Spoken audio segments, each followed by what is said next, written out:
Welcome back to Excuse My Grandma. It's Kim and my co-host, Grandma Gail. If you can give us a review, if you're listening on Apple Podcasts, give us 5 stars, write a little comment, or just subscribe to us on Spotify, download our episodes. That would help a lot. Thanks for being back with us. We have had a lot of guests on recently. I'm happy to be doing a solo episode, just the two of us, to answer a bunch of questions that you've sent in and just do a general catch up on what we've been up to. Well, we're exhausted because we've been flying, and flying in itself has been a new experience because the airports are jammed with people. You had a long wait coming down. I didn't have a long wait, but I had a packed plane in the middle of the week coming from New York down to Florida, and I was surprised. I don't know. I guess maybe I forgot that people are all moving around again, which is wonderful. Have you enjoyed me staying with you for the holidays? Oh, I think Thanksgiving was fun. Of course, the weather in Florida was terrible. But the weather, I think, all over the country was terrible. There were storms in the Midwest, and there was cold in the Northeast, and the South has been raining. So the perfect winter was last winter as far as the weather. I don't know what happened. Florida, Maybe it was all the masks we wore that kept all the germs away. But people are getting sick, and people are coughing, and I see everybody washing their hands constantly with the soap dispensers that are all over the place down in Florida, and as they were in New York as well. Mm-hmm. So hopefully it'll keep some of the germs away from everybody. Yeah. So now I feel that in the winter, there's less things to do for date night than just go for a restaurant. And it was hard for me, when it's dark so early to even want to leave the house and do anything. Well, I know. Well, it gets dark. Don't forget we've reversed the time because they still think we're farmers, so we have to get up early. So the farmers can sow their plants, which is so ridiculous, really archaic. But we still do it, so we move the clocks back. I'm getting up every morning at 4:30, 5 o'clock, so I feel like I'm up before the roosters. That's ridiculous. I can know still it's sleep ridiculous. till like 10:30. I'm not having a problem with that or anything. I just, by the end of the day, the last thing I want to do is go out into the dark cold. I know it gets dark really early, Yeah. but that's what happens. But you know in the winter. what? I feel like I also enjoy my date nights in. I actually cooked the other day. Oh, what'd you make? Let's hear. This last time I cooked, honestly, was the last episode we did about cooking this time a year ago on a date. Right. And I would say this was disaster part 2. Why? What happened? I haven't even told you this. What happened? Well, now we're divulging it to all our viewers, so let's hear. Okay, so as you guys might know, I'm not a huge cook. I love food, but I'm more of an order-in type gal. Fine. I was thinking, okay, I'm going to be cute and surprise my boyfriend with cooking. He also loves to order in, so it hasn't been an issue. But I was like, okay, I know there's like this good salmon dish that my mom makes, and I'm just going to do that. And it wasn't like such a difficult thing or anything. The food was fine. Last time, the date that I told the food was disgusting that I made. The food was actually fine. And he walked in, I was like, I cooked. He was like, that's so nice. Like, so grateful. And then I was like, I made salmon. And his face just like dropped. And he was like, because the guy hates fish. Yeah, but I didn't really realize that. Well, I think he's a meat and potato guy. Yeah. So he loves meat. But I didn't know that loving meat meant that you didn't like fish. All right. Okay. Well, so what so did you do? So he ordered in. Ordered in again. Oh, my God. No, I mean, I ate what I made and he ordered in, but I just felt so sad about it. All right. But at least this time the food was good. So you're getting better. You True. can invite me over. I would have eaten the other half of the salmon. I love it. True. So the two of us also just did this wine class where we basically had 3 full days, 9:30 to 5:30, of just learning about different types of wine, the region. If you guys remember, I kind of got into this when I went on the Napa or the California trip earlier this summer that we talked about. And I'm not that into wine, but I think it's a cool thing to know about just for life. It's so hard to know all these regions and stuff. We had to take a standardized test.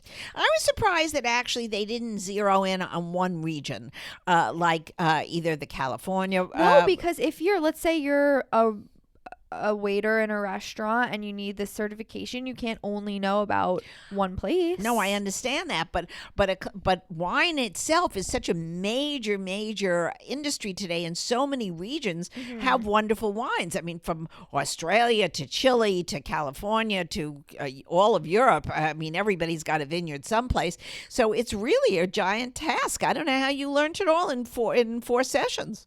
Well, I really didn't. I kind of crammed. I haven't studied like that since college. And I barely studied, by the way. But just saying, trying to memorize and sit down and do that, like the work that we do now is just so different. Well, meanwhile, your grandfather tested you on a bunch of stuff last night while we were eating dinner, and you got all the right answers. I know the basics. Well, that's more than enough. That's more than enough. All I know is whether it's smooth or it hurts my throat. Like Those are my acidic or two. high alcohol, yeah. My big thing is really a margarita, so I think they're all smooth when you have a margarita. By the second margarita, you don't know what you're But drinking. you like margaritas? I love them. Never seen you drink that. Well, I don't like to show my children that I'm drinking anything because I usually end up falling asleep halfway through the second I've seen one. you drink a pina colada. Well, that I love. But it has to be a warm climate to drink Right. a pina colada. You have to be basking, you're on a beach chair in some beautiful island or where it's really 80 degrees and the sun is out. How funny would it be actually if you went on a date in New York City and he got a whiskey and you were like, "Can I have a pina colada?" I don't even think anybody in New York has a pina colada. Probably I think not. that's a tropical drink. I You think know what? They would laugh. There's this restaurant that is Jamaican. Oh, well, they would have it then. It's so fun. Oh my gosh, I'm blanking on the name of it. But Miss Lily's. Okay. It's so fun, and they have pina coladas. Then we're going. Yeah. As soon as I come back to the city I'm going back in 2 weeks. We're going down there for it'll probably be snowing, and I'll be wearing a down coat, That's and so I'm going to order a funny. pina colada. That's so funny. We But I definitely should. like that with a slice of pineapple. That sounds great. Obviously now when it's cold out in the city and you might not want to really leave. I was thinking about this because when I was single, I was going on dates a lot, and like forcing yourself to go out in cold weather and do that can kind of like be annoying, but I feel like I would encourage people still to do it. But dating apps are getting weirder and weirder now. Now there's a feature you can upload your voice so people can hear what you sound like on your profile. Kimmy, I still don't believe in the dating apps. This is something we discuss, and actually a lot of the guests that we've had on, young and old, all don't really like it. They all say the setups are the way to go, because people on dating apps, you really still, you can't convince me about how they're looked into to make sure that they're all on the up and up. Makes me a little nervous, but I know you like them, so you can cross-reference on every form of social media. Google the person. Make sure you have mutual friends. That's not what I'm worried about. I just think that access is amazing. Like, if you waited to be set up, you would go on one date a year. Well, maybe that'd be the date you'd get married to. No, I hate every setup I've ever been on. Oh, well, you know what? I think you're a little too fussy. But anyway, I think that you have to realize that winter is here. You put on a heavy scarf and a really warm coat and boots, and you go out. There's so much to do now in the city. Broadway is back, and there's no reason. Have you seen Six yet? No. That's the show I think to see, really, because it's a rock show about Henry VIII's wives, Yeah, I and know. the music and the singing is fabulous. And I have to say, the Jasper John show at the Whitney, for I those who saw haven't it. seen it, oh my God, isn't that fabulous? Yeah. I mean, there's so much really that's happening in the city. Okay, so one big thing that I want to talk about during this episode is obviously the holidays are coming up. For better or for worse. For better or for worse. What's the worst? Well, for a lot of people, it's depressing. They miss loved ones. They also don't have somebody perhaps to celebrate with, or they don't have a partner or a boyfriend or a girlfriend. And so it isn't easy for everybody holiday time. Yeah. Certainly New Year's is always a dreadful night, even if Yeah. you have a partner, because it's always built up Anticlimactic. expectations. Yeah, I think it's there's good parts of the holiday, which is family and joyousness and giving to each other. And listen, your brother today went for a pizza, and he saw some unfortunate people that were homeless sitting next to the pizza place, and he bought them 2 extra pies and gave He it to them. did? Yes, he did. So he did holiday cheer even before the holiday. That's a mitzvah. So, I think what we have to learn is how to give to each other in these times, because there's a lot of stress going around. And I think also a lot of people still haven't gotten over the pandemic nerves. They're still nervous. They're gotten a great deal of stress in their lives. And they have to now, hopefully, with a little good music and sort of some pleasant listening to our podcasts, people can unwind a little. Yeah. And let's talk about, let's say for the holidays, you're going to spend it with your significant other's family. Okay, this could be tricky. What are you wearing? What gift are you bringing them? Let's say you're just going for dinner. I think it would be nice to ask your hosts, could I bring something? Something I'll make, either a bag of cookies, or bring some fresh pears, or a tart, or anything that might be holiday inspired. Or a lot of people love to make cards of all sorts. And that's pretty also for the holidays. People can be very creative. That Michael's craft store is not in business for nothing. People love to create things. And this is the perfect time of year to make that little extra special card or gift for somebody else that doesn't cost a lot and means something when you bring it over. I do think you should come in with something. Don't come in empty-handed to somebody's house. It could even be a jar of olives, or olive oil, or even a bottle of wine. Since basically you took this wine class, so if you liked a bottle of wine that you sipped, I think you could bring that as a gift as well. Mm-hmm. And then what would you wear to meet them? What would I wear? Well, I think that's it depends. I think today everybody is very casual. If it had been maybe when I was first meeting my in-laws, I would wear a little dress. We certainly wouldn't have been wearing sweatpants or casual, sloppy shoes and all these Birkin fur-lined little flip-flops that everybody's wearing now. I think that it's still nice if you're going to someone's house for dinner, put on a nice pair of pants and a sweater, or a nice skirt and boots and a casual sweater, or even a pretty dress if you have it. I mean, it depends how dressy the family is. Everybody has rules. Some families are still very formal at holiday times, and some people are not. So you really have to get a feel of that from your significant other. Yeah. And I feel like you can kind of wear anything, like leather pants and a sweater, or that's true. Or a leather skirt and a sweater, or even jeans and a sweater, like if it's casual. But I just always feel like being a little bit on the side of modesty is... Oh, well, I don't think you should be wearing something cut down to your navel. Yeah, no and cropped. I don't think a guy should be coming with his shirt unbuttoned to his belt buckle. Right. There has to be a little decorum. You are meeting a family. You are with a family. There are probably people from an older generation going to be there as well. And so erring on the side of being a little bit conservative wouldn't be so terrible. Right. Okay, so let's say you're meeting the parents. It's not the first time. You've met them before.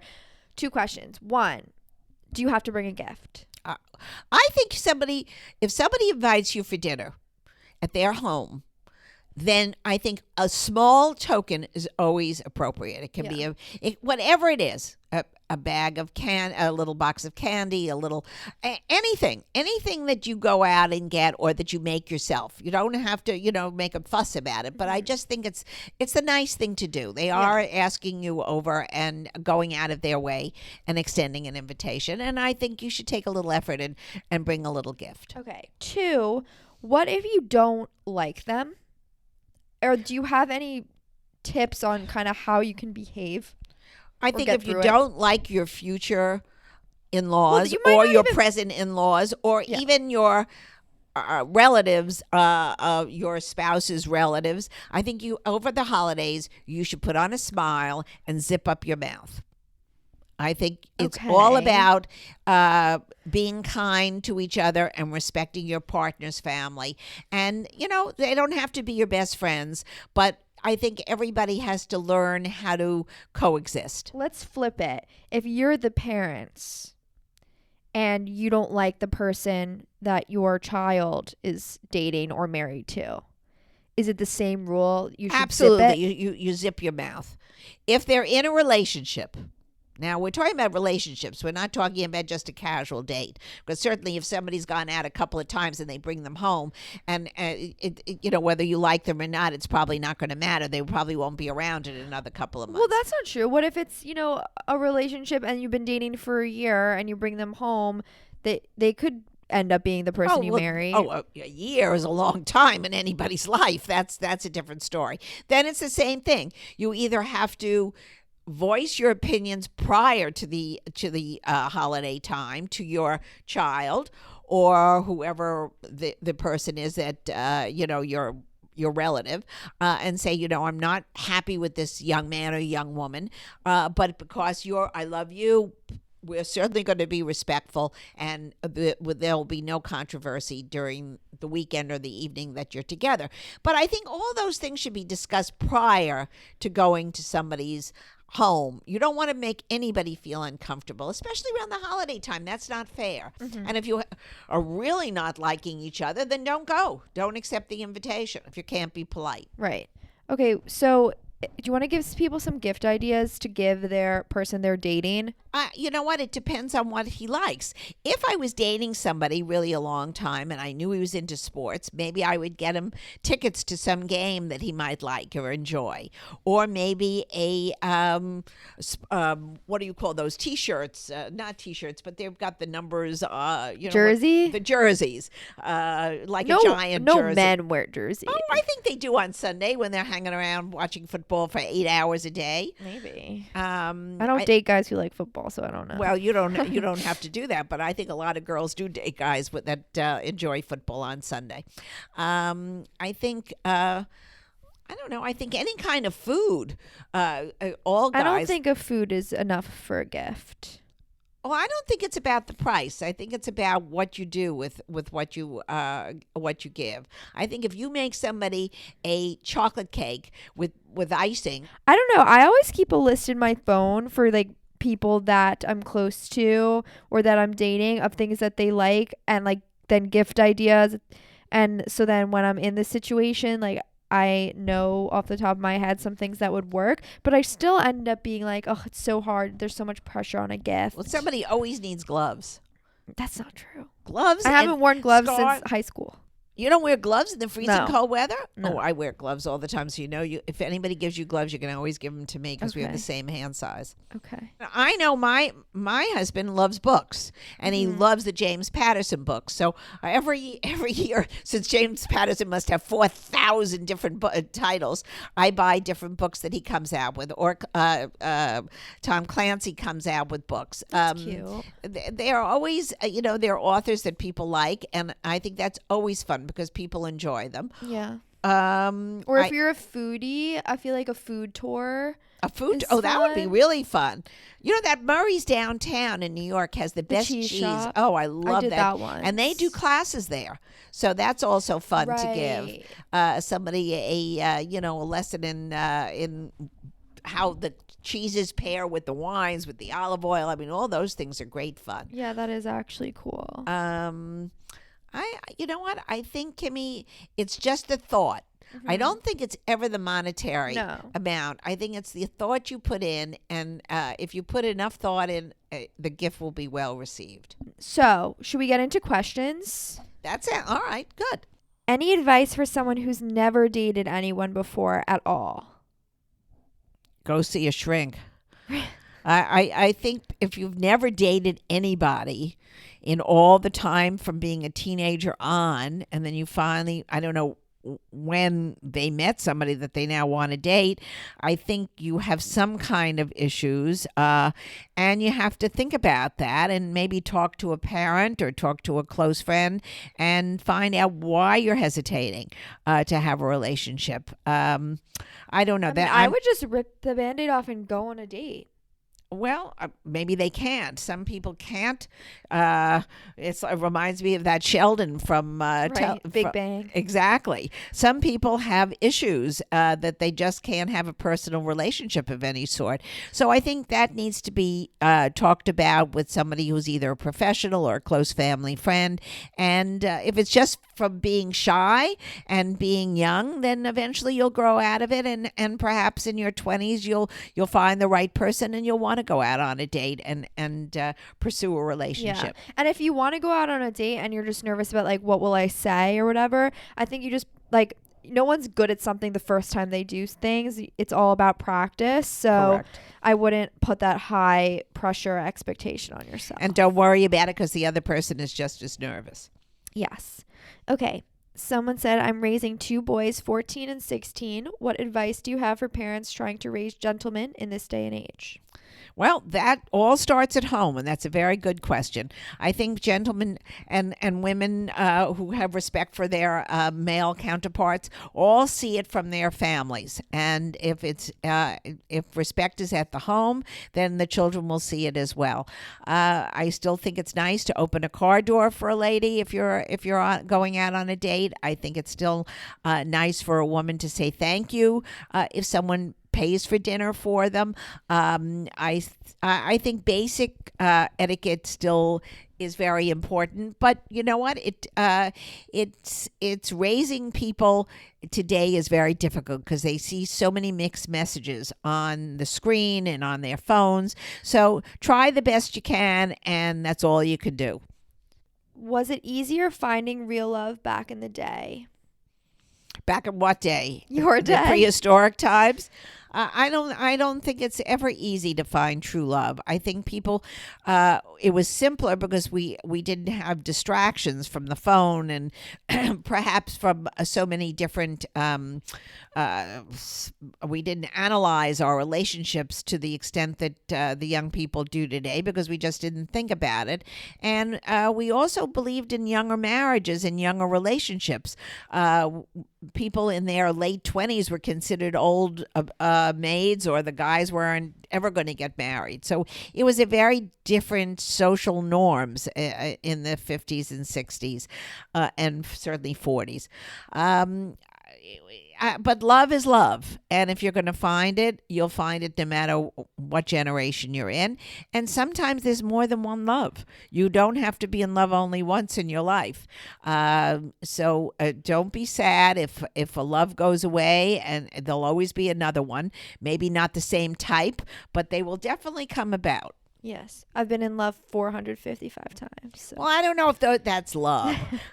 I think that's sort of like puppy infatuation. love. No, and it's puppy love. I think when you're in your early love has to be requited. Well, or maybe you have to suffer a little before you realize what really love is. But I think it shouldn't be made into something that's so difficult. It really isn't, and nobody is Romeo and Juliet. Mm-hmm. I mean, that I think we're imagining a fantasy. Love is a lot of work, mm-hmm. and you have to like the person and then go forward. Okay. Somebody wrote, "How can I be a happier person?" Well, they firstly have to look in the mirror and smile a little and not think the weight of the world is all on them. I know plenty of people who were obsessed with clean water, clean air, whether the world was going to come to an end with the advent of the computer. I mean, you know what? We have to lighten up, be a little kind to ourselves. Just, you know what? Go out, have an ice cream cone, look at the sky and the sun and say it's a great day. Okay. Next, how do you know if you've met the one? Well, if you've met the one, you should, like we've discussed so many times, you should feel anticipation that you're looking forward to seeing them.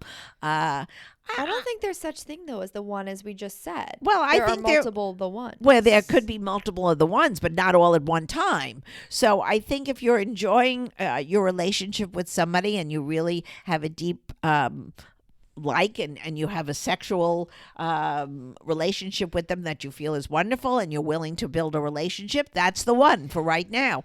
If that's the one that's going to be forever, Right. that's fine. How do you know it's the one forever is the question. I think you have to make up your mind that this is it. I'm not going to look any further.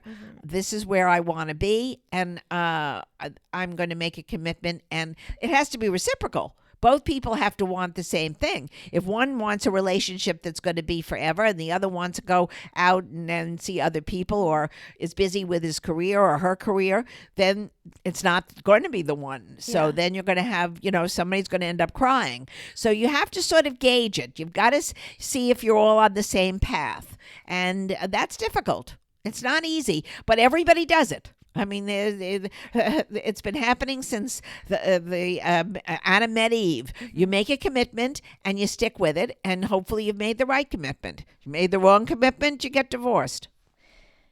My daughter's 27 and a nurse. She's smart, funny, and beautiful, but she's very picky. What advice would you give her? Well, I think she sounds great. Everybody is picky. Everybody wants... what I was just saying, and another question that was asked, everybody wants perfection. But I think what happens is, if she's 27, she's certainly grown up a little. She's seen some pretty scary things, I'm sure, being a nurse in recent days. And I think you have to realize, what? I want happiness. I want a life of my own. I want to do what perhaps I want to have a family. Let me look for somebody who wants the same things. I think a lot of it is wanting the same things in life. If you're not at the same place at the same time, you'll never be happy. And the truth is, it could be the most wonderful person in the world, but if you're not really, if your stars are not aligned, it just won't happen. So look for somebody who's really looking for the same things as you are, and you have to be a little realistic. It's not all fairy tales. The people who have the best relationships are very, very down to earth. They're not seeking fantasies. Okay, next question. What do you think of a 13-year age gap? Between a man and a woman? Is the man older? Younger? I don't know. I really don't think age matters. Unless you're 12 years old. But if somebody's a consenting adult and they're over 21, if somebody wants to go out with an older person, fine. I think that it really doesn't matter because some people who are older act younger. And some people who are young are very mature. I think it all depends where you are in your life. But what if it's a 25-year age gap, then I feel like there's... Well, that I don't think is good when you're young. I think that's much too much of an age gap. If you're over 50 and you're going out with a 75-year-old, you know what? That's all right. You're not having children anyway. I think a lot has to do where you are in where you are in your relationship. If you're just starting out and you're in your 20s and there's a big age gap, that has to be thought about because for children or for a future family of any sort, you have to get that all out to see what you both want. But age is only a number. So don't worry about it too much. Grandma, advice is gold. I'm a 33-year-old anesthesiologist. How many dates before I should sleep with a man? Well, firstly, you're 33. So I guess this is not your first time of having sex with somebody, and you're certainly bright. So you'll know if you, to me, it would never be the first night to sleep with somebody. I would have to know somebody for a few dates or whatever before I would go to bed with somebody. But you know what? If you have a mad, fabulous crush on somebody and he says, let's hook up, I guess you could do it. You're an adult. You're not a child. So I have complete confidence in your ability to make the right decision. Yeah, I don't think there's a right or a wrong, except for I feel like not date one. Okay, we have a bunch more, but we will answer those on our next episode. Kim, that was a great sequence. I thought it was fun, and we're always here to answer any questions. And, of course, we're not psychiatrists, so take all our advice with a grain of salt. Yes, thank you guys for writing in your questions. A lot of them came from TikTok, so if you guys want to just comment questions you have for us on any of our videos, we will always get to those. We're going to also answer some of these in TikTok videos as well. Okay, that was a fun solo episode. We have so many fun guests coming up in the next few weeks. So I hope you join us.